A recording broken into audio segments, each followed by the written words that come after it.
तो गाइस आप सभी का स्वागत है हमारे YouTube चैनल पर। तो गाइस आज मैं ड्राइंग कार्टून 2 पर एक ट्यूटोरियल लेके आया जिसमें आपको बताऊंगा आप सिंपल वॉक कैसे आप बना सकते हैं अपने ड्राइंग कार्टून 2 ऐप में। तो अगर वीडियो पसंद आए वीडियो करना लाइक, चैनल पर नहीं हो तो चैनल को करना सब्सक्राइब और बेल आइकन का बटन दबा देना। तो सबसे पहले आपको यह 3 लाइन दिखाई दे रही है, आप इस पर क्लिक कीजिए एडिट सीन पर और यहाँ से इसकी स्पीड फास्ट और आप यहाँ से फुल स्क्रीन या जो भी आप चाहे सेलेक्ट कर सकते हैं।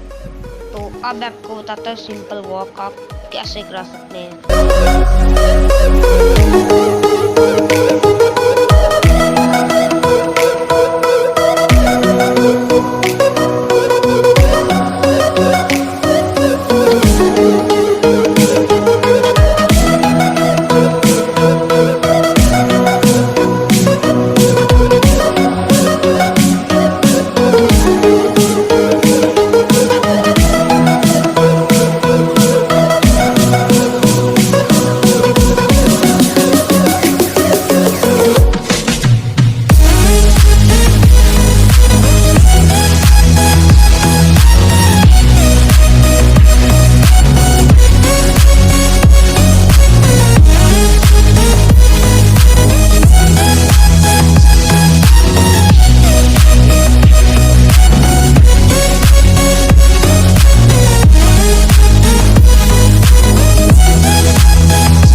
और बेल आइकन का बटन दबाएं।